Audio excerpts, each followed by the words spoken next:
नमस्कार, मैं हूं संदीप चौधरी।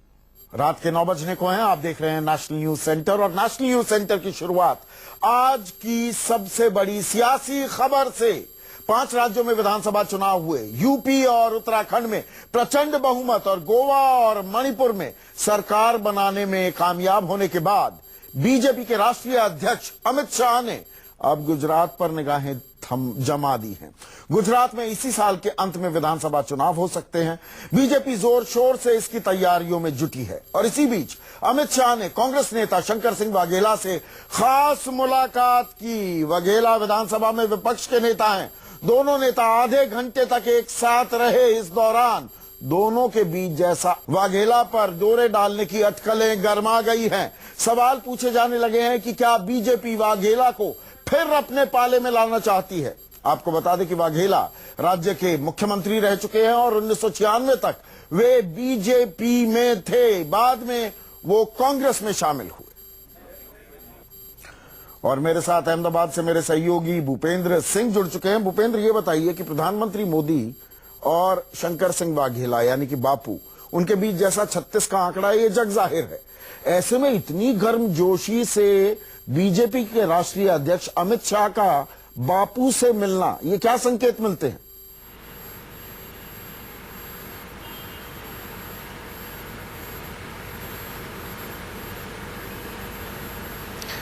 देखिए संदीप, आगामी दिनों में गुजरात के विधानसभा चुनाव होने हैं। जाहिर सी बात है कि सियासी उठापटक जो है वो शुरू हो गई है। ऐसे में अगर शंकर सिंह वाघेला की बात करें तो वो भी राजनीति के माहिर खिलाड़ी माने जाते हैं। उन्होंने जिस तरह से अमित शाह से मुलाकात की, उन्हें न्योता दिया मिलने के लिए, इससे पहले वो कांग्रेस आला कमान से मिलने दिल्ली गए थे। अपने आप को, हालांकि वो ये कहते हैं कि सीएम रेस से बाहर हैं, लेकिन उसके बावजूद भी उनके पोस्टर लगते हैं कि बापू को फ्री हैंड दे दिया जाए। इस बार उनका आखिरी मौका है, मुख्यमंत्री के तौर पर उन्हें उनका चेहरा बनाकर चुनाव लड़े जाए। तो कहीं ना कहीं एक ऐसा लगता है कि अपनी ही पार्टी में दबाव बनाने की कोशिश है। दूसरी बात, 2014 में बापू को निमंत्रण दिया गया था, बीजेपी की ओर से कहा जा रहा है। उनके बेटे महेंद्र सिंह वाघेला जो कि बायड से एमएलए हैं, उनकी भी राजनीति की जो भविष्य है उसे भी देखते हुए उन्हें भी मौका दिया गया था कि कहीं ना कहीं वो बीजेपी में आए। तो एक कयास ये भी है कि कहीं ना कहीं उनकी अपनी इनिंग पूरी हो गई है, लेकिन आने वाले भविष्य को देखकर कहीं ना कहीं ये मुलाकात हो सकती है।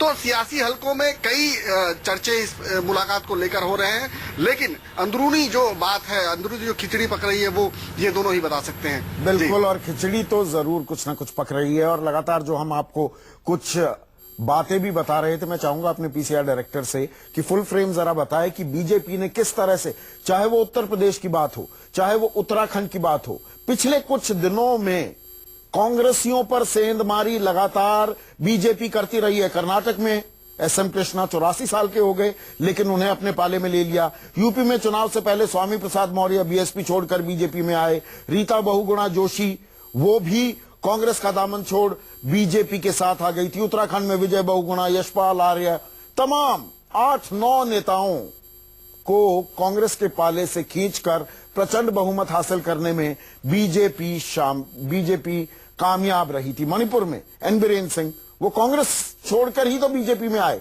अब वहां पर मुख्यमंत्री भी बन गए हैं।